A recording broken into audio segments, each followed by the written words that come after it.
मध्ये सुरुवातीला एक महत्त्वाची बातमी पाहूयात। मुंबईच्या पायधुनी परिसरात 7 वर्षीय मुलीवर लैंगिक अत्याचार केल्याची धक्कादायक घटना समोर आली आहे। आरोपीला ताब्यात घेतलं असून पुढील तपास सुरू आहे। तसंच आरोपीवर गुन्हाही दाखल करण्यात आलाय। परिसरातील एका गोडाऊनमध्ये आरोपी वॉचमन म्हणून काम करत होता। संतप्त नागरिकांनी पायधुनी पोलीस ठाण्याबाहेर गर्दी केली। आरोपीला कठोर शिक्षा व्हावी अशी मागणी करत नागरिकांनी रास्ता रोकोही केला। अल्पवयीन मुलीवरती बलात्काराची घटना घडल्याची माहिती होती। त्या अनुषंगाने पोलीस स्पॉटवरती जाऊन जे आहे की पोहोचलेले होते। संबंधित जे आहे आरोपी ताब्यात घेतलेला आहे आणि या अनुषंगाने जे आहे आपण रितसर एफआयआर दाखल करून अधिक तपास चालू आहे। सर इस मामले में मतलब जो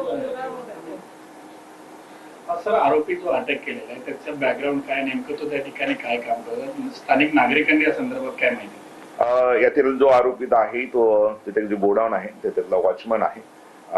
त्या अनुषंगाने आपला अधिक तपास चाललेला आहे। तर पायधुनीमध्ये चिमुकलीवर वॉचमनकडून अत्याचार करण्यात आलाय। मुंबईच्या पायधुनीमध्ये 7 वर्षांच्या अल्पवयीन मुलीवर सुरक्षा रक्षकाकडून लैंगिक अत्याचार करण्यात आलाय। 32 वर्षीय परप्रांतीय नराधम सुरक्षा रक्षक आरोपीला अटक करण्यात आली आहे। पोक्सो अंतर्गत गुन्हाही दाखल करण्यात आलाय। आरोपीने मुलीला गोडाऊनच्या स्वच्छतागृहात नेऊन अत्याचार केल्याची माहिती समोर येते। माहितीनुसार रविवारी सुट्टीचा दिवस म्हणून पीडित मुलगी दुपारी खेळण्यासाठी घराबाहेर पडली होती।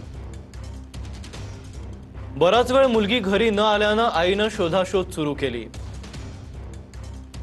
कुर्ला स्ट्रीट परिसरातील एका गोडाऊनच्या पोटमाळ्यावर मुलगी गंभीर अवस्थेत दिसली।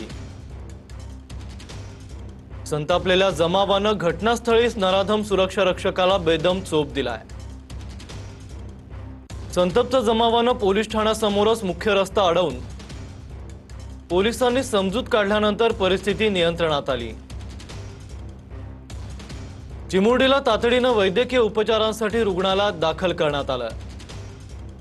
आरोपी सुरक्षा रक्षक हा झारखंडचा असून तो गेल्या वर्षभरापासून संबंधित गोडाऊनमध्ये वॉचमन म्हणून काम करत होता।